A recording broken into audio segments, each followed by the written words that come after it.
என்று நம்புறேன். 2016ஆம் ஆண்டு கேள்வி. ஓகேவா? இருக்குதா? யாராவது ஒரு ஆள் சொல்லி விடுங்க இருக்குதாண்டு? ஓகே. Okay sir. சரி. சோ இதுல பாருங்க முதலாவது 2016ஆம் ஆண்டுல 36வது வினாவாக வங்கி இணக்க கூற்று தொடர்பான கேள்வி வந்திருக்கு. ஓகே. கம்பெனி ஒன்றின் வங்கி மீதியாக 31/3/2016 ரூபாய் 480,000 இருந்தது. சரியா? வங்கி மீதி. அப்ப வங்கி மீதி என்றது என்னத்தை குறிக்குது? காசு மீதிதான். சரியா? இத்தினத்தில் இம்மீதியானது வங்கி கூற்று மீதியுடன் ஒத்திருக்கவில்லை. அப்ப வங்கி கூற்றினுடைய மீதி வேறு ஒன்றை காட்டுகின்றது. இம்மீதிகளை இணைக்கும் போது பின்வருவன வெளிக்கொணரப்பட்டன. அப்ப என்னென்ன காரணங்களால இந்த மீதிகள் சமப்படாம இருக்கின்றது என்றதுக்கு ஒரு 5 காரணங்கள் சொல்லியிருக்காங்க. ஆகவே சில விடயங்கள் பிள்ளைகள் காசு கட்டுப்பாட்டு கணக்குல திருத்த வேண்டி இருக்கும். காசு கட்டுப்பாட்டு கணக்கினுடைய மீதி 450,000 இருக்குது. திருத்த முன்னரான காசு கட்டுப்பாட்டு கணக்கு மீதி. ஆகவே இந்த 5 வேறுபாடுகள்ல எந்தெந்த விடயம் காசு கட்டுப்பாட்டு கணக்குல திருத்தம் செய்யப்பட வேண்டும், எந்தெந்த விடயங்கள் காசு கட்டுப்பாட்டு கணக்குல வங்கி இணக்க கூற்றுல திருத்தம் செய்யப்பட வேண்டும் என்றதை பத்தி நீங்கள் தெளிவாக இருக்கு. முதலாவது, கடன்பட்டோர் ஒருவர் 80,000 காசோலையை நேரடியாக வைப்பு செய்தார். அப்ப நேரடி வைப்பு கடன்பட்டோர்ல செலவு காசு கட்டுப்பாட்டு கணக்குல வரவாக இருக்கும். கடன்பட்டோரினுடைய நேரடி வைப்பு. ஆகவே நாங்கள் நேரடி வைப்பு என்ற விடயம் காசு கட்டுப்பாட்டு கணக்குல திருத்தம் செய்ய வேண்டிய ஒரு விடயமாக இருக்கு. நேரடி வைப்பு. ஓகே, நேரடி வைப்பு எவ்வளவு தொகை சொல்லியிருக்காங்க? 80,000 ரூபாய். அப்ப நேரடி வைப்பு காசு கட்டுப்பாட்டு கணக்குல வரவு வைக்கணும். காசு வந்திருக்கு டிரெக்டா எங்களோட பேங்க் ஸ்டேட்மெண்ட்ல வந்திருக்கு. பேங்க்ல டிரெக்டா கிரெடிட் ஆயிருக்கும். ஆகவே நாங்கள் பதிய அடுத்தது சொல்லியிருக்காங்க, கவனிங்க. வங்கியினால் மேற்கொள்ளப்பட்ட நிலையான கட்டளை கொடுப்பனவு 40,000. அப்ப நிலைய கட்டளை கொடுப்பனவு 40,000 என்றது பிள்ளைகள் வங்கியினுடைய வங்கி கூற்றுல பதியப்பட்டிருக்கு. ஓகே, நாங்க என்ன செய்யல? பதியவில்லை. நிலைய கட்டளை கொடுப்பனவு என்ன கொடுப்பனவுன்னு சொல்லல. பட் எப்படி பார்த்தாலும் காசோலை என்ன செஞ்சிருக்கும் பிள்ளைகள்? காசு வணிகத்தினுடைய காசு வழியால போயிருக்கு. ஆகவே காசு கட்டுப்பாட்டு கணக்கில் செலவு பதிவு வைக்கும். சரிதானே? காசு கட்டுப்பாட்டு கணக்குல நீங்கள் என்ன செய்யணும்? செலவு பதிவு வைக்கணும். அடுத்தது, வங்கியில் வைப்பு செய்யப்பட்ட 60,000 ரூபாய் காசோலை மறுக்கப்பட்டுள்ளது. வைப்பு செய்யப்படைக்குள்ள பிள்ளைகள் காசு கட்டுப்பாட்டு கணக்குல வரவு காசு கிடைச்சிருக்கு. காசு கிடைக்கக்குள்ள வரவுல வச்சு அந்த கிடைச்ச காசோலையை கொண்டு போய் காசு அல்லது காசோலை கிடைக்கக்குள்ள பிள்ளைகள் வணிகம் காசு கட்டுப்பாட்டு கணக்குல வரவு பக்கத்துல பதிவு செய்யும். இதை கொண்டு போய் பதிவு செய்தது மட்டும் அது அப்படியே கொண்டு போய் பேங்க்ல டிபாசிட் பண்ணும். அப்ப வைப்பு செய்யப்பட்ட காசோலை மறுக்கப்பட்டிருக்கு. வைப்பு செய்யப்படக்குள்ள ஞாபகம் வச்சிருங்க, வரவு பக்கத்துல பதிவு செய்வோம். வைப்பு செய்யப்பட்ட காசோலை மறுக்கப்படக்குள்ள பிள்ளைகள் எந்த பக்கம் பதியணும்? செலவு பக்கத்துல நீங்கள் பதிவு செய்ய வேண்டும். 60,000 ரூபாய். அப்ப ஞாபகப்படுத்திக் கொள்ளுங்க, வைப்பு செய்ய இதுவும் யாரிடம் பெற்றுக்கொண்ட காசோலை என்றது தெளிவா சொல்லல. விளங்கிடுதா? என்ன காசோலை என்று சொல்லல, வைப்பு செய்யப்பட்ட காசோலை மறக்கப்படுது. அப்ப எங்களுக்கு தெரியணும் வைப்புக்கள். நான் உங்களுக்கு முன்னுக்கு ஃபார்மட் காட்டினேன். இதுல பாருங்க, வைப்புக்கள் எல்லாம் காசு கட்டுப்பாட்டு கணக்குல எந்த பக்கம் வரும்? வரவு பக்கத்துல வரும். ஆகவே வைப்பு செய்யப்பட்டது மறுக்கப்படைக்குள்ள காசு கட்டுப்பாட்டு கணக்குல செலவு பக்கத்துல வரும். மறுக்கப்பட்ட காசோலை. அடுத்தது பாருங்க, வங்கியில் வைப்பு செய்யப்பட்ட 20,000 ரூபாய் காசோலை இன்னும் வசூலிக்கப்படவில்லை. அப்ப வசூலிக்கப்படாத காசோலைகள் பிள்ளைகள் என்ன செய்வோம்? நாங்கள் வங்கி இணக்க கூற்றுல கழிச்சு காட்ட வேண்டும். இன்னும் ஒரு விடயத்தை ஞாபகம் வச்சுக்கொள்ளுங்க பிள்ளைகள். எப்ப வங்கி இணக்க கூற்று செய்யல இந்த ஸ்ட்ரக்சரை மாத்தக்கூடாது. திருத்திய காசு கட்டுப்பாட்டு கணக்கு மீதியை வங்கி கூற்று மீதியோட இணக்கம் செய்வதற்கான வங்கி இணக்க கூற்றை தயாரிக்கணும் இல்லை. இந்த மீதிகளை மாத்தி மாத்தி போட்டு பழக வேண்டிய அவசியம் இல்லை. அப்ப மாத்தி போடுறதால எந்த விதமான கஷ்டமும் இல்லை, அது பிள்ளை ரெண்டும் இல்லை. ஆனா என்ன அவசியம்? சில பிள்ளைகள் குழம்பிடுறது. இப்ப எங்களுக்குன்ட்டு ஒரு ஃபார்மட்டை நாங்க கிரியேட் பண்ண அந்த ஃபார்மட்ல பதிஞ்சு கொண்டு போனோம், விட வந்து கொண்டு இருக்கணும். விளங்கிடுதா? ஆகவே வசூலிக்கப்படாத காசோலையை கிடைக்கும். இப்ப பாருங்க, வசூலிக்கப்படாத காசோலை ஏன் கழிக்கிறோம்ன்றத ஒரு நிமிஷம் யோசிங்க. நான் எல்லாருக்கும் படிப்பு சொல்லியிருப்பேன். என்னட்ட பாடம் படிக்கிறார்களுக்கு சொல்லணும். வசூலிக்கப்பட்டது என்றா என்ன நடக்கும் பிள்ளைகள்? அக்கவுண்ட்ல காசு விழுந்திருக்கும். காசு மீது என்ன செய்யும்? அதிகரிக்கும். வசூலிக்கப்பட்டு விட்டது. நாங்க பேங்க்ல கொண்டு போய் வைப்பு செய்கின்ற காசோலைகள் வங்கியினால வசூலிக்கப்படும். அக்கவுண்ட்ல காசு விழும். காசு விழுந்தா வங்கி கொற்றினுடைய மீதி என்ன செய்யும்? அதிகரிக்கும். வசூலிக்கப்படவில்லை என்றா இன்னும் பேங்க்ல காசு விளையில்ல. அப்ப வசூலிக்கப்பட்டது என்றா பிள்ளைகள் பேங்க்ல காசு விழுந்துட்டுது, காசு மீதி கூடுமெண்டா வசூலிக்கப்படாட்டிக்கு வங்கி கூற்று மீதி என்ன செய்யும்? குறைவாக காட்டியிருக்கும். அதனாலதான் நாங்க என்ன செய்யறோம்? வங்கி கூற்று மீது என்ன நடந்திருக்கும்? வசூலிக்கப்படாத காசோலையால குறைஞ்சிருக்கும். அப்ப 20,000 ரூபாய் என்ன செய்யணும்? நாங்கள் கழிக்க வேண்டி இருக்க போகுது. ஓகே, அடுத்தது சொல்லியிருக்காங்க, வழங்கப்பட்ட 30,000 காசோலைகள் கொடுப்பனவுக்காக சமர்ப்பிக்கப்படவில்லை. அப்ப சமர்ப்பிக்கப்பட்ட காசோலைகள் இதுல பாருங்க, உங்களுக்கு ஃபார்மட் காட்டுங்க. சமர்ப்பிக்கப்பட்ட காசோலைகள் வங்கி கூற்றுல வரவு பக்கத்துல வரும். சமர்ப்பிக்கப்பட்டு விட்டது. எங்கட பேங்க்ல இருந்த பிள்ளைகள் காசு விட்ரோவல் ஆகிட்டு, காசு மீள பெற்றுக்கொண்டுட்டான். செக்க கொடுத்து காசை வாங்கி எடுத்துட்டே. ஆகவே எங்களினுடைய பேங்க் பேலன்ஸ் என்ன செய்யும்? குறைய போகுது. சமர்ப்பிக்கப்பட்டு விட்டது என்றா பேங்க் பேலன்ஸ் குறைய போகுது பிள்ளைகள். சமர்ப்பிக்கப்படவில்லை என்றா வங்கி கூற்று மீது என்ன செய்யும்? அதிகமாக காட்டலாம். சமர்ப்பிக்கப்பட்டது என்றா வங்கி கூற்று மீது குறையும். பாருங்க, வங்கி கூற்றுல வரவுல வச்சா வங்கி கூற்று மீது குறையும் பிள்ளைகள். சரியா? ஆகவே சமர்ப்பிக்கப்படவில்லை என்றா வங்கி கூற்று மீதி அதிகமாக காட்டும். எவ்வளவு தொகை அதிகமாக காட்டும்? 30,000. இவ்வளவு விஷயம் தான் இதுல தந்திருக்காங்க. இப்ப நீங்க கணக்க பேலன்ஸ் பண்ணினா 530,000 530,000. ஆகவே மீதி சென்றது. மீதி வந்தது எவ்வளவு வரும் பிள்ளைகள்? கூட்டுத்தொகை எதுவும் பிழை வந்தா சொல்லுங்க. சில நேரம் கோடைக்குள்ள இதை மாறி அடிச்சு விடுவேன். நீங்களும் செய்து பாருங்க. கூட்டுத்தொகைகளை சரியா செக் பண்ணி கொள்ளுங்க. 430,000 ரூபான்றது வங்கி கூற்றினுடைய திருத்திய காசு கட்டுப்பாட்டு கணக்கினுடைய மீதியாக இருக்கு. 430,000 திருத்திய காசு கட்டுப்பாட்டு கணக்கினுடைய மீதியாக இருக்கு. சரியா? அப்ப இந்த திருத்திய காசு கட்டுப்பாட்டு கணக்கு மீதியை தான் என்ன செய்ய போறோம்? வங்கி கூற்று மீதியோடு இணக்கம் செய்வதற்காக வங்கி இணக்க கூற்று என்ற விடயத்தை தயாரிச்சு, இதோட 430 கூட்டி 430 கூட்டி 20 கழிக்கணும். கழிச்சா விடை எவ்வளவு வருது? 440,000 ரூபாய் வருது. அப்ப இந்த கேள்விக்கு இப்ப நான் இவ்வளவு டைம் எடுக்கிறேன்ன்றதுக்காண்டி நீங்களும் இவ்வளவு டைம் எடுத்து செய்யல. குயிக்கா ஒரு டீ ஃபார்ம் கையால போட்டுட்டு டக்குன்னு வங்கி இணக்க கூற்று கோட் அடிக்கிறேன். கடை 2 எழுதி பார்க்கணும். முதல் எழுத்துக்களோட சரி பிள்ளைங்க கட்டாயம் எழுதி பார்க்கணும்.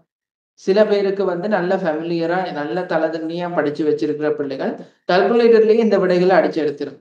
சோ இல்ல, எனக்கு உங்களுக்குள்ள யாருக்காவது இல்ல எனக்கு இப்படி படிச்சா நல்லா கொஞ்சம் யோசிக்கிற யாரும் இருந்தா கட்டாயம் எழுதி பார்த்து செய்த எல்லாத்தையும் பிள்ளைகள் நாங்க ஞாபகத்துல வச்சிருக்கலாம். சரியா? இல்ல எனக்கு அப்படியெல்லாம் ஒரு பிரச்சனையும் இல்லைன்னா நீங்க எப்படியும் செய்து கொள்ளலாம். அப்ப சீராக்கிய வங்கி மீதி திருத்திய காசு கட்டுப்பாட்டு கணக்கு மீதி 430,000 பிள்ளைகள். வங்கி கூற்றினுடைய மீதி 440,000.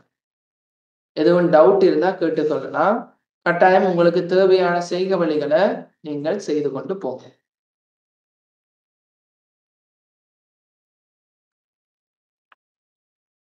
ஓகே, சரி. அடுத்த வினா பாருங்க. அடுத்த வினாவை நாங்கள் செய்ய முதல் இதுல என்னென்ன விஷயம் கேட்டிருக்காங்க. எத்தனையாவது கேள்வி? 2017ஆம் ஆண்டுல 2 வினாக்கள் 8வது 9வது கேள்வியாக வங்கி இணக்க கூற்று கேள்வி வந்திருக்கு. சரியா? அப்ப இப்படி கேள்வி பேப்பரை நாங்க பாக்குறதால ஒவ்வொரு வருஷமும் இந்த பாடத்துல இன்ன கேள்வி வந்திருக்கு என்றதை ஈஸியா படிச்சு கொண்டு போகலாம். விளங்கிட்டுதா? இப்ப 2016ல பாருங்க 36வது கேள்வி வந்திருக்கு. 2017ஆம் ஆண்டுல பிள்ளைகள் உங்களுக்கு 9வது 10வது வினாக்களாக இந்த கேள்வி கேட்கப்பட்டிருக்கு.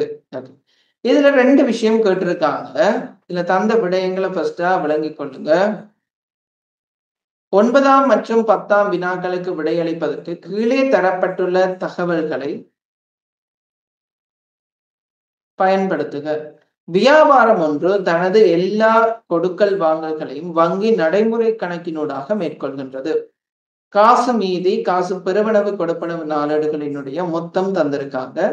அடுத்தது வங்கி கூற்றினுடைய சுருக்கம் தந்திருக்காங்க. பாருங்க, வங்கி கூற்றினுடைய சுருக்கம் என்ன, எக்ஸ்ட்ராக்ஷன் தரல, உள்ளுக்குள்ள என்னென்ன இருக்குதுன்றது விரிவுபடுத்தி தரையில பிள்ளைகள். அதனுடைய மொத்த கூட்டுத்தொகைகள் தந்திருக்காங்க. வசூலிக்கப்பட்டது, செலுத்தப்பட்டது, நேரடி வைப்பு செய்யப்பட்டது, நிலையற்கட்டளை கொடுப்பனவுகள் தந்திருக்காங்க. ஓகே, இதுல இன்னும் ஒரு தகவல் அடிஷனலா தந்திருக்காங்க. நிலையான வைப்பு வட்டி மற்றும் நிலையற்கட்டளை கொடுப்பனவு வங்கி கூற்றினை பெற்றதன் பின்னரே புத்தகங்களில் பதிவு செய்யப்படுது. அப்ப வங்கி கூற்று கிடைச்சா பிறகு பதிகிறாங்கண்டா பிள்ளைகள்.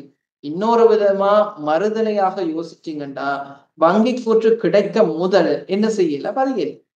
அப்ப வங்கி கூற்று எப்ப கிடைக்குது, மார்ச் மாதத்துக்குரிய வங்கி கூற்று ஏப்ரல் மாதம் 4ஆம் தேதி தான் கிடைக்கப்பெறுது. இப்ப கேள்விகள்ல திகதிகள்ல மிக மிக அவதானமா இருக்கு. சரியா, சின்ன ஒரு மிஸ்டேக் விட்டாலும் எங்களுக்கு என்ன நடந்துடும், எல்லாமே பிளவுது. ஓகே, இந்த தரவுகளை வச்சுக்கொண்டு இப்ப கேள்வி என்ன கேட்டிருக்காங்கன்னா, முதலாவது கேள்வியை பாருங்க.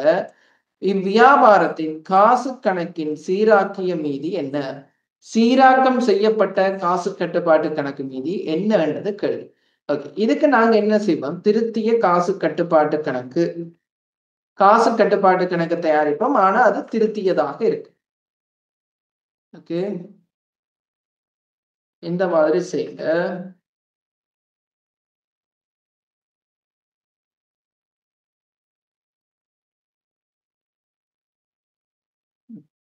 காசு கட்டுப்பாட்டு கணக்கு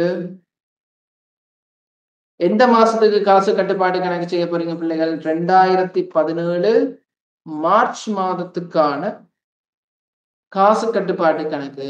ஆனா திருத்திய மீதியில கட்டுற, அப்ப நேரடியாகவே திருத்திய காசு கட்டுப்பாட்டு கணக்கை தயாரிச்சு பார்க்கணும்.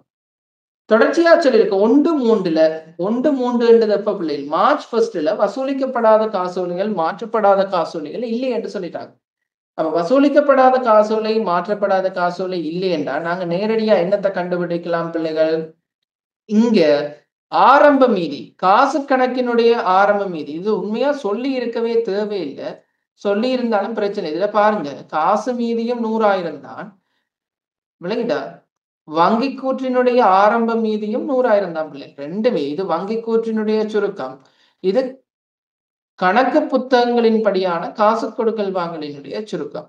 அப்ப காசு மீதியும் பிள்ளைகள் அடுத்ததாக இதுல இருக்கிற வங்கி கூற்றினுடைய ஆரம்ப மீதியும் சமனா இருக்குதுண்டா, பொதுவா நாங்க என்னென்ன எடுத்துக்கொள்வோம், வசூலிக்கப்படாத காசோலை, சமர்ப்பிக்கப்படாத காசோலை இல்லை என்று எடுப்போம். அப்ப ஏன் இதை தந்திருக்காங்கன்றதை யோசிங்க. உதாரணமா, வசூலிக்கப்படாத காசோலையும் 10,000, மாற்றப்படாத காசோலையும் 10,000 என்றாலும் இந்த மீதிகள் ரெண்டும் எப்படி இருக்கும், 100,000 என்று தான் காட்ட போகுது. வங்கி கூற்று மீதியும் 100,000 என்று காட்டும், காசு கட்டுப்பாட்டு கணக்கு மீதியும் 100,000 என்று காட்டும். விளங்கிட்டுதான். இப்ப ஏன் இதை தந்திருக்கானேண்டா, ஆரம்பத்துல இந்த மார்ச் மாதம் 1ஆம் தேதி இந்த வசூலிக்கப்படாத காசோலையும் 0, மாற்றப்படாத காசோலையும் 0 என்றதை நீங்கள் விளங்கிக் கொள்றதுக்காக. ஓகே, ஆப்ஷன் கேட்கணுமா, டவுட்டா இல்ல. ஓகே, சோ தொடர்ச்சியா கவனிச்சு கொண்டு போங்க. இந்த விடயங்கள் தந்திருக்காங்க. முதலாவது பாருங்க, மார்ச் மாதத்துக்கான காசு கட்டுப்பாட்டு கணக்கு, அதுவும் திருத்தியதை நாங்கள் செய்ய போறோம். திருத்திய மீதியை செய்ய போறோம். இந்த திருத்திய மீதியை செய்யக்குள்ள பிள்ளைகள், முதலாவது ஆரம்ப மீதி, மார்ச் மாத தொடக்கத்துல மீதி வந்தது எவ்வளவு இருக்கு, 100,000. சோ உங்களுக்கு ஃபார்மட்ல பாருங்க பிள்ளைகள், ஒரு சில டிப்ஸுகள் தந்திருக்கேன். இந்த டிப்ஸை வச்சு கொண்டு பிள்ளைகள் கட்டாயம் நீங்க கேள்விக்கு விட எடுக்கலாம். இந்த டிப்ஸுகளை யூஸ் பண்ணுவோம். காசு பெருவனவு நாளேட்டினுடைய கூட்டுத்தொகை பாருங்க, காசு கட்டுப்பாட்டு கணக்குல வரவு பக்கத்திலையும், கொடுப்பனவு நாளேட்டினுடைய கூட்டுத்தொகை செலவு பக்கத்திலையும் வர மாட்டேது. இப்ப படிப்பிச்சனா, இப்ப கேள்வியையும் பாருங்க எப்படி வந்திருக்கு. காசு பெருவனவு நாளேட்டின் கூட்டுத்தொகை, அப்ப தனித்தனியா தரா மொத்தமா தந்திருக்காங்க. காசு பெருவனவு நாளேட்டின் மொத்தம், நான் ஷோர்ட்டா அடிக்கிறேன் பிள்ளை, காசு பெருவனவு நாளேடு மொத்தம், காசு பெருவனவு நாளேட்டினுடைய மொத்தம் 1200. காசு கொடுப்பனவு நாளேடு சொல்லியிருக்காங்க 900. காசு கொடுப்பனவு 4. காசு கொடுப்பனவு 4. காசு கொடுப்பனவு 4 மொத்தம் தந்திருக்காங்க 900. 9 லட்சம். ஓகே, தொடர்ச்சியா சொல்லியிருக்காங்க. கவனிங்க பிள்ளைகள், இதுல காசு கொடுப்பனவுகளுக்கு பிறகு இதுல இந்த நிலையான வைப்பு வட்டி வருமானம் பாருங்க, நிலையான நேரடியாக வைப்பு செய்யப்பட்ட நிலையான வைப்பு வட்டியும், அடுத்தது நிலையற்கட்டளைக்கான கொடுப்பனவுகள். இந்த ரெண்டும் வங்கி கூற்று கிடைச்சா பிறகு சீராக்கம் செய்யப்படுதுன்னா, இந்த காசு பெருவளவு கொடுப்பனவு நாளேட்டுல என்ன செய்யல, பதிஞ்சிருக்க மாட்டாங்க. காசு பெருவளவு கொடுப்பனவு நாளேடு பாருங்க பிள்ளைகள், மார்ச் மாதம் 31 கூட்டி சமப்படுத்திட்டாங்க, கூட்டி மீதி எடுத்துட்டாங்க. அதுக்கு பிறகு ஏப்ரல் மாதம் 4 தான் இந்த வங்கி கூற்று எங்களுக்கு கிடைக்கப்பெறுதுன்னா, இந்த பெருவளவு நாளேட்டுக்குள்ள பிள்ளைகள் இந்த நேரடி வைப்பு நிலையான வைப்பு வட்டி இருக்காது. இந்த காசு கொடுப்பனவின் நாளினுடைய டோட்டல் கூட்டுத்தொகை 9 லட்சத்துக்குள்ள இந்த நிலையற் கட்டளைகளுக்கான கொடுப்பனவும் உள்ளடங்கி இருக்காது. ஏன், ஏப்ரல் 4 தானே பிள்ளைகள் வங்கி கூற்று கிடைக்குது. ஆகவே மார்ச் 31 இதை பதிஞ்சிருக்க மாட்டாங்க. அப்ப இதுல வடிவா சொல்லிருக்கு, வங்கி கூற்றினை பெற்றதன் பின்னரே பதியப்படுதுன்னா 31 மார்ச்ல படிஞ்சிருக்க மாட்டாங்க. ஓகே, ஆகவே திருத்திய மீதி நாங்கள் செய்யறதால பிள்ளைகள் இதுல நேரடி வைப்பு எவ்வளவு சொல்லியிருக்காங்க, நேரடி வைப்பு 200,000 கிடைச்சிருக்குது. நிலையற்கட்டளை கொடுப்பனவுகள் 50,000 செலுத்தப்பட்டு நிலையற்கட்டளை கொடுப்பனவு.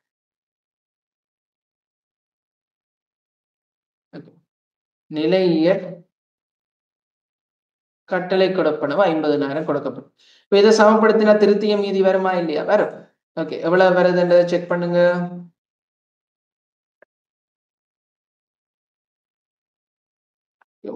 வரவு பக்கத்தினுடைய கூட்டுத்தொகை 1500, இங்கேயும் 1500. செலவு பக்கத்துக்கு மாத்துவீங்க 1950. 550,000 வருது பாருங்க, விடையில இருக்குதா? மீதி சென்றது, மீதி வந்தது 550,000. ஓம், விடையில இருக்குதுன்னு இல்ல பாருங்க, 5வது விடையில இருக்குது. 5வது விடையில இருக்கு. ஓமா இல்லையா? ஓகே, இப்ப அடுத்தது பாருங்க பிள்ளைகள், 9வது வினாவுல இப்ப முதலாவது 8வது வினாக்கு விட வந்துட்டு 550,000. அடுத்த வினாவை கவனிங்க. இவ்வணிகத்தின் 2017 மார்ச் மாதத்துக்கான காசு கொடுக்கல் வாங்கல்கள் தொடர்பில் பின்வரும் கூற்றுக்கள் தந்திருக்காங்க. அதுல சரியான கூற்றுக்களை தெரிவு செய்ய சொல்லியிருக்கு. சரியா? முதலாவது பாருங்க, ஏப்ரல் மாதத்துக்கான காசு பெறுவனவுகளினுடைய மொத்தம். இல்லை, நாங்க இந்த கேள்வி தந்ததுக்காக இப்ப நான் இதுல காசு கட்டுப்பாட்டு கணக்கு செய்திருந்தாங்க, தேவையில்லாம வங்கி இணக்க கூற்றையும் செய்ய வேண்டிய யோசிக்காதுங்க. ஏனென்றா உண்மையா வங்கி இணக்க கூற்றுக்கும் இதுல தந்த கூற்றுக்களுக்கும் சம்பந்தமே இல்லாமல் இருக்கலாம். சில நேரம் சம்பந்தமே இல்லாத சந்தர்ப்பத்துல நாங்களா கொண்டு போய் தேவையில்லாம எங்களினுடைய நேரத்தை கொண்டு போய் விரயம் செய்யக்கூடாது. ஓகே, விரயம் செய்யக்கூடாது. இதை ஞாபகத்துல வச்சுக்கொள்ளுங்க.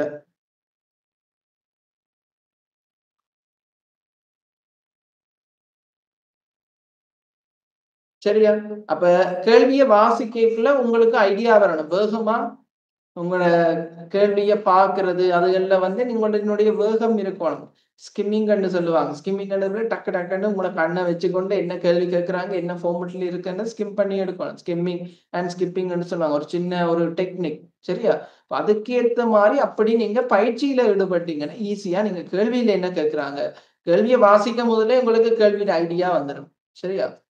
இவ்வியாபாரத்தின் மார்ச் மாதத்துக்கான காசு கொடுக்கலாம். இந்த 4 கூற்றுல எது சரி என்றதை கண்டுபிடிப்போம். முதலாவது பாருங்க, 2017 மார்ச் மாதத்துக்கான காசு பெறுவனவுகளின் மொத்தம் 1400. பாருங்க, காசு பெறுவனவுகளினுடைய மொத்தம் இந்த 1200 பாருங்க பிள்ளைகள், பெறுவனவு நாளேட்டினுடைய மொத்தம் என்ன? நேரடி வைப்பு ஒரு 200,000. மொத்தமா காசு பெறுவனவுகளினுடைய மொத்தம் எவ்வளவு வந்திருக்கு? 1400 ரெண்டையும் சேர்த்து. ஆகவே ஏ என்ற கூற்று சரியா பிள்ளையா? சரி.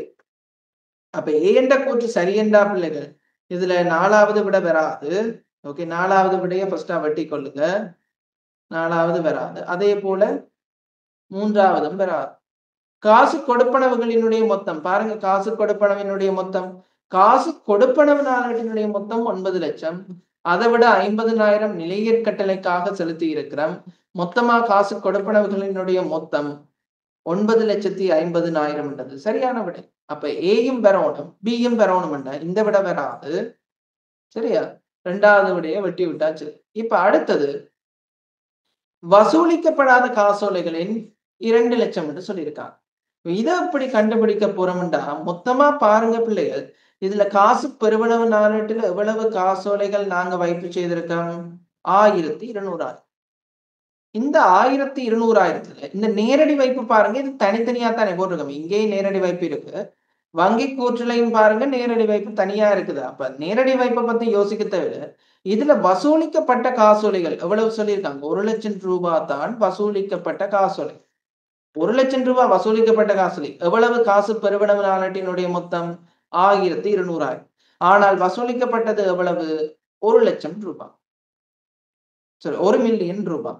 அப்ப 1200 1.2 மில்லியன்ல 1 மில்லியன் ரூபாய்க்குரிய காசோலைகள் மட்டும்தான் வசூலிக்கப்பட்டிருக்கு.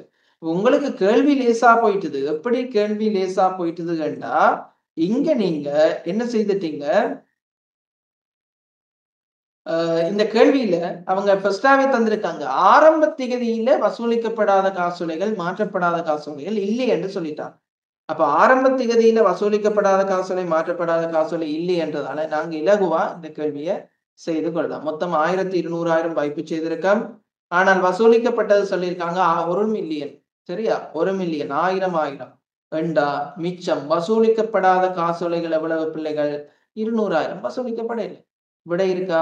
வசூலிக்கப்படாத காசோலை 200,000. சரி, அப்ப ஏ பி சி என்று வரணும். டி நீங்க வாசிக்கவே தேவையில்லை. ஆக்சுவலா இந்த 3 விடையும் சரி என்றது வந்துட்டா ஏ பி சி என்ற விட எங்க இருக்கு? 5வதுல மட்டும்தான் இருக்கு. 6வது இந்த டி என்ற கூற்ற நீங்க கண்ணை மூடிக்கொண்டு போடலாம். விளங்கிடுதா?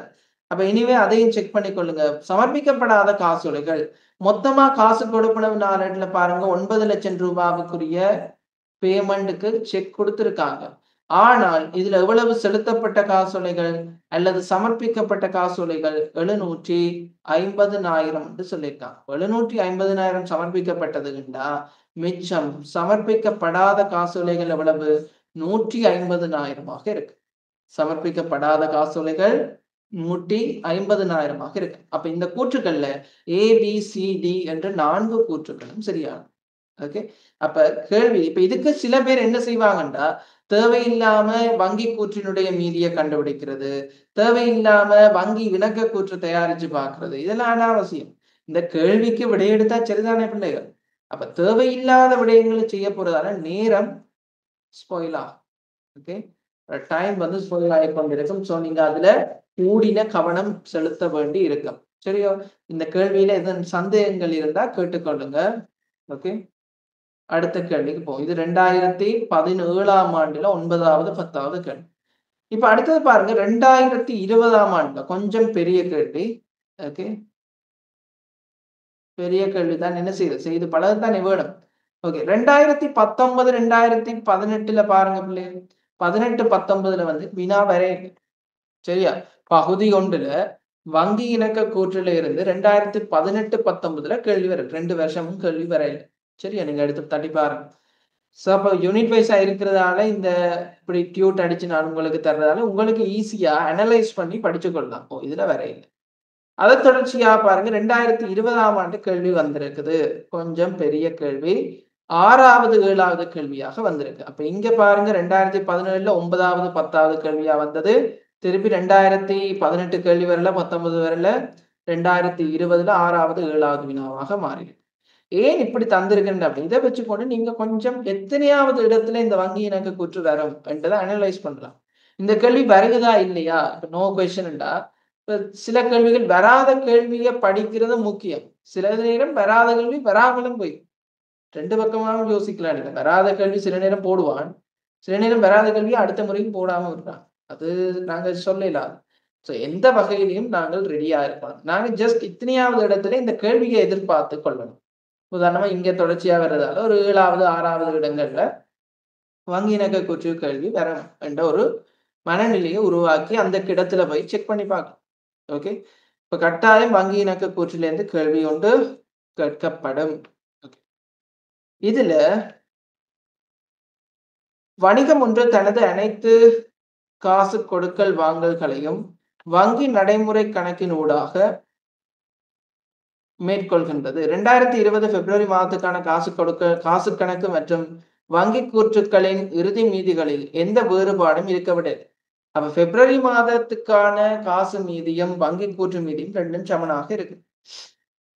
31/3/2020 உள்ள காசு கணக்கு மீதி 5 லட்சம் ஆனது அத்திகத்தில் உள்ள வங்கி கூற்று மீதியுடன் இணங்கவில்லை.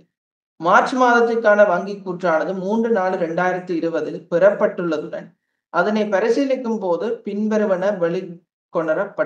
வெளிப்பட்டுள்ளன. சோ இதுல 4 வேறுபாடுகள் தந்திருக்காங்க. முதலாவது, பிப்ரவரி கடைசியா பத்தி கதைக்கிறாங்க பிள்ளைகள். மார்ச் மாசம் வந்திருக்கு, ஏப்ரல் மாசமும் இதுக்குள்ள தலையிட்டு இருக்கு. அப்ப எப்படி கேள்வி வந்தாலும் நாங்க கேள்வியை சமரி பண்ணணும். பிப்ரவரி மாதத்துக்கான இறுதி மீதிகள் என்றது மார்ச் மாதத்துக்கு என்னவாக இருக்கும் பிள்ளைகள்?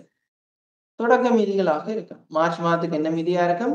தொடக்க மீதியாக இருக்கும். அப்ப தொடக்க தேதியில வங்கி கூற்று மீதியும் காசு கட்டுப்பாட்டு கணக்கு மீதியும் சமனாக இருக்கும்.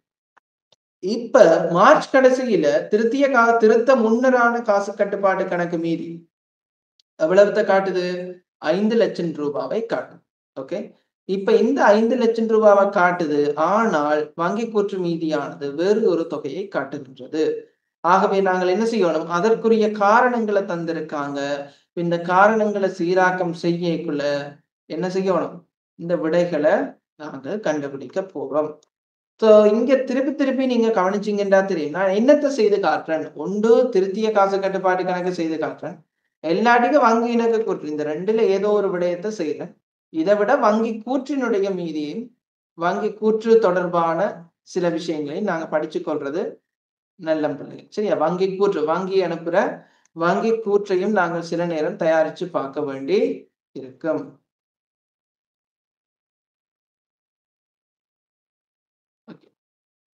திருத்திய காசு கட்டுப்பாட்டு கணக்கு அதை போட்டுக்கொள்ளுவோம். இதுல என்னென்ன விடயங்கள் வந்திருக்கு, இதுல எதை திருத்தம் செய்வோம், எதை இணக்கம் செய்வோம்ன்றதை பார்ப்போம். ஓகே. எதை திருத்தம் செய்வோம், எதை இணக்கம் செய்வோம்ன்றதை பார்ப்போம். ஓகே. இதுல முதலாவது பாருங்க, வணிகம் ஒன்றானது. திருப்பி வாசிக்கிறேன் பிள்ளை. இதுல எனக்கு ஒருக்கா உங்கள்ட்ட பாஸ் பேப்பர் புத்தகம் இருந்தா இதுல இருக்கிற தொகை எல்லாம் சரியான்னு பார்த்து சொல்லுங்க பிள்ளை.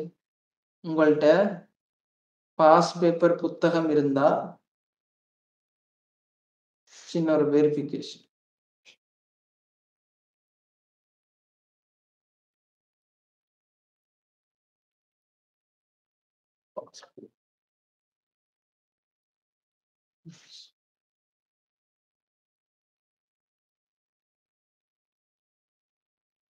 ஒரு நிமிஷம் பிள்ளை, ஒரு நிமிஷம். ஏதோ கரெக்ஷன்ஸ் ஏதோ ஞாபகம் கொண்டு இருக்குது, சரியா பிள்ளையான்னு பார்த்துச்சு.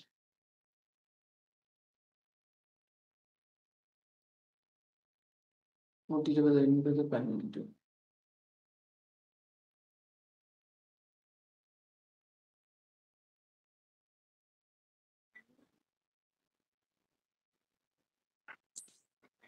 சரி பிள்ளைங்கள. ஓகே.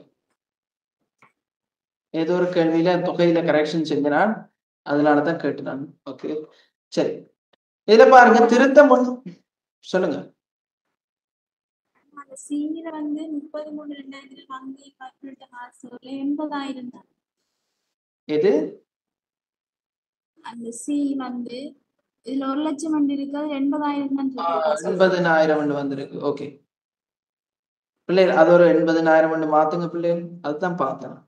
இது சி என்றது 80,000 வரும்.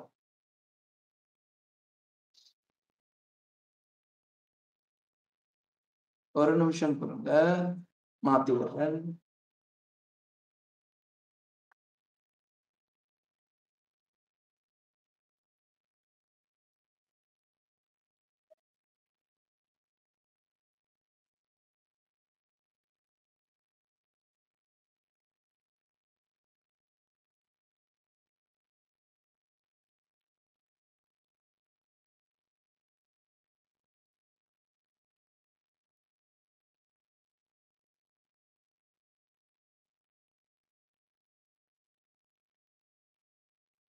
Okay.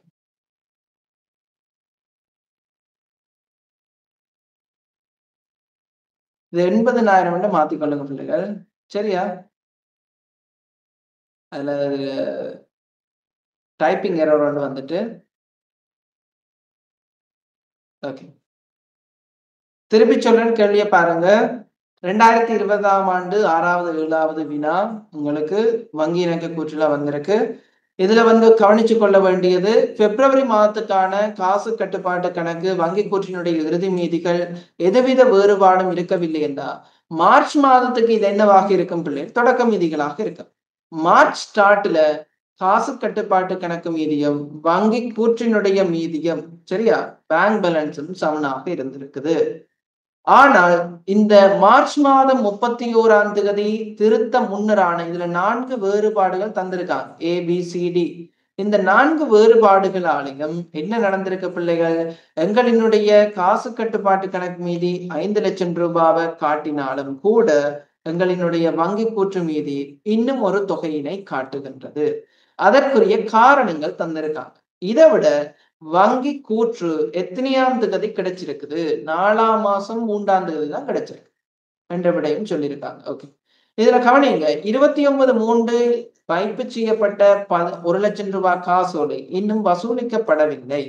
சரியா?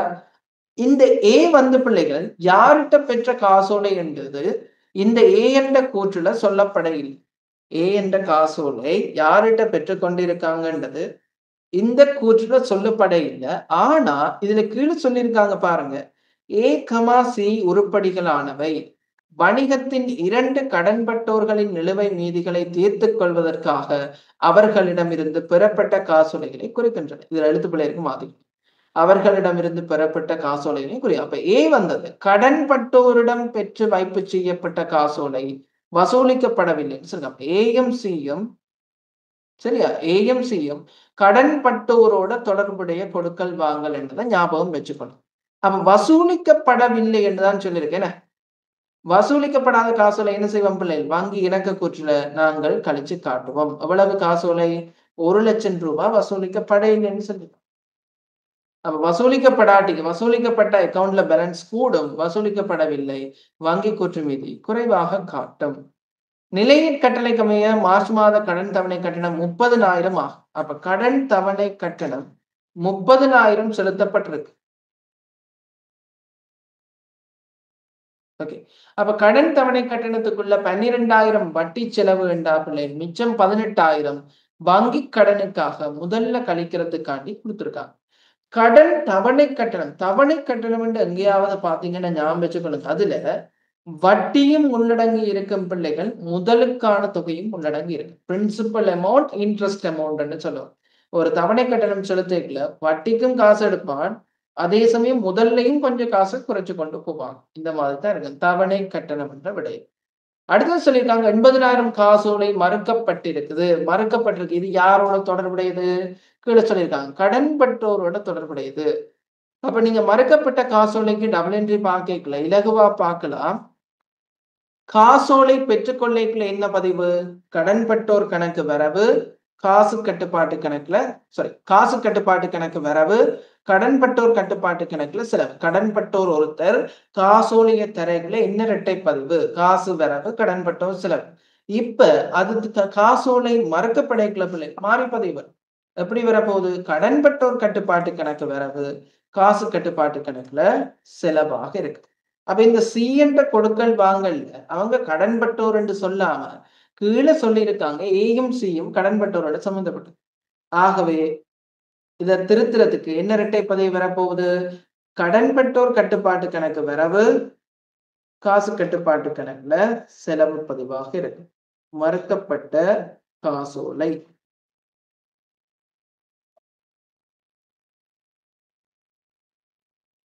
ஓகே, கடன்பட்டவர் போட்டிருக்கேன் பிராக்கெட்டுக்குள்ள விவரத்துக்கு விளக்கத்துக்காக மறுக்கப்பட்ட காசு போட்டு.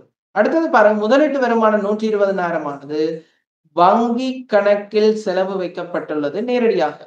அப்ப நேரடியாக வங்கி கணக்கில் செலவு வைக்கப்பட்டிருக்கண்டா என்ன செஞ்சிருக்கணும்? திருத்த முதல் பதிஞ்சிருப்பாங்க பிள்ளைகள், பதிஞ்சிருக்க மாட்டாங்க.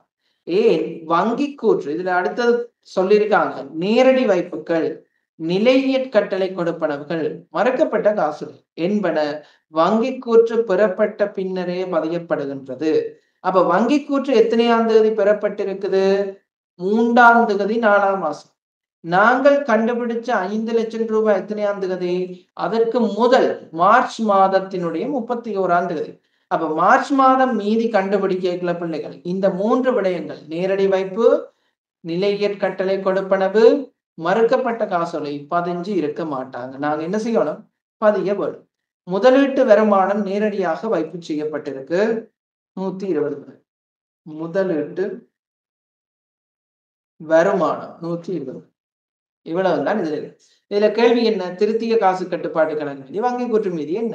இதை சமப்படுத்தினா வரந்தானே 620,000, இங்கே 620,000 மீதி சென்று மீதி வந்தது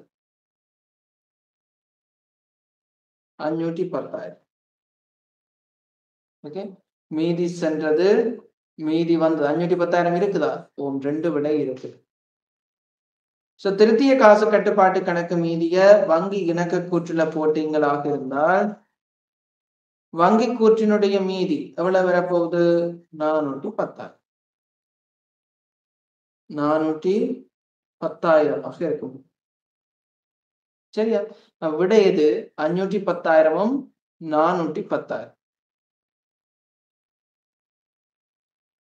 510,000 410,000 இருக்கும். சரிதானே? அப்ப கட்டாயம் இந்த காசு கட்டுப்பாட்டு கணக்கு வங்கி இணக்க கூற்று ஷோர்ட்டா சரி, ஷோர்ட் அண்ட் ஸ்வீட்டா நீங்க குயிக்கா செய்து பழகணும் பிள்ளைகள். அதுல இருந்து கணக்கா கேள்விக்கான விடைகளை நீங்க எடுத்துக்கணும். ஓகே, தொடர்ச்சியா இன்னும் ஒரு கேள்வி தந்திருக்காங்க. இந்த 7வது 2020 மார்ச் மாதத்திற்கான லாபத்திலும் 31/3/2020 உள்ளவாறான கடன்பட்டோர் கட்டுப்பாட்டு கணக்கு மீதிலும் ABCD என்ற உருப்படிகளால் ஏற்படும் தேறிய விளைவு.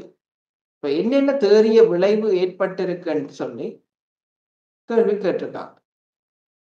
ஓகே, சோ இதுக்கு நாங்க என்ன செய்யணும்டா பிள்ளைகள்? டபுள் என்ட்ரி சொல்லி பார்க்கணும். இந்த லாபத்தில் ஏற்பட்ட அதிகரிப்பு கண்டா உங்களுக்கு ஞாபகம் பெறணும். இந்த லாபம் என்றது எண்ணத்தோட தொடர்பு படும் பிள்ளைகள் வருமானத்தோடையும் செலவீனத்தோடையும் தொடர்பு. வேற எதுவும் வருமா? இல்லை. லாபம் என்றது 2 விடயங்களோட தொடர்புபட போது, ஒன்று வருமானம், இன்னொன்று செலவீனம். இப்ப தந்த இந்த வேறுபாடுகள்ல ஓகே, இந்த தரப்பட்ட வேறுபாடுகள்ல எந்த தொகை வருமானம் செலவீனத்தோட சம்பந்தப்பட போகுதுன்றதை பார்க்கணும்.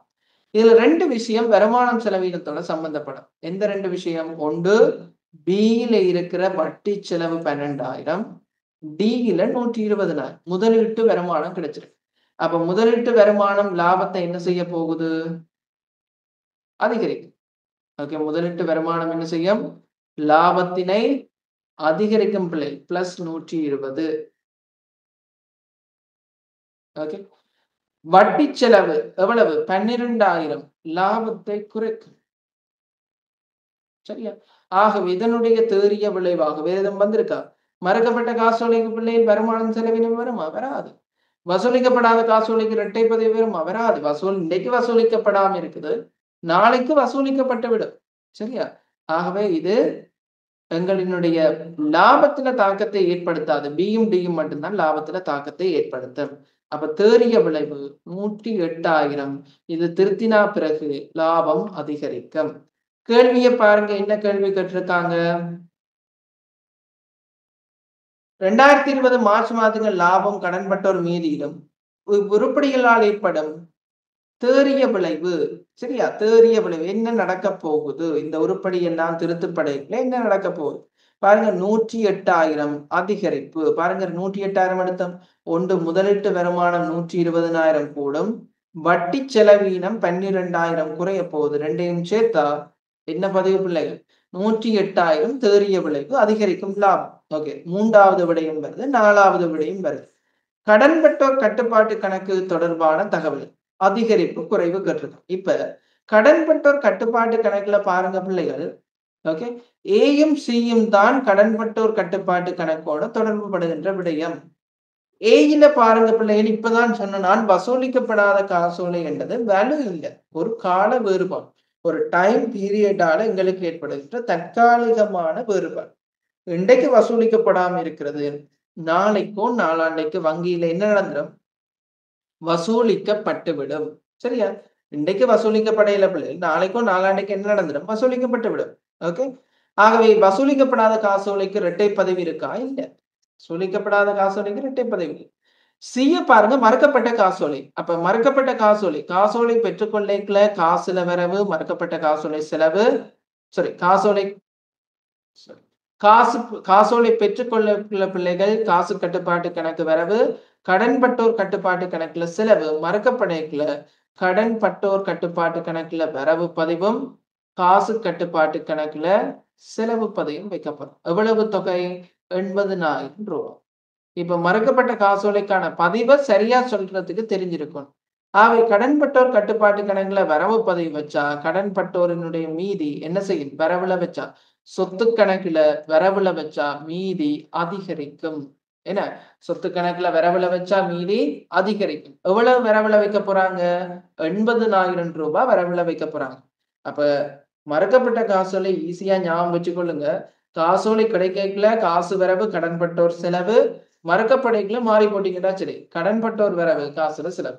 கடன்பட்டோர் கணக்குல வரவுல வச்சா மீதி 80,000 அதிகரிக்கும். ஆகவே விடை வந்துட்டு தான் உங்களுக்கு 80,000 அதிகரிக்கும். எந்த விடை? இந்த இருக்கு. நான்காவது விடையாக இருக்கு. லாபத்தில் ஏற்படும் அதிகரிப்பு 108,000. கடன்பட்டோர் கட்டுப்பாட்டு கணக்கு மீதியில் ஏற்படும் அதிகரிப்பு 80,000. சிம்பிள். ஓகே.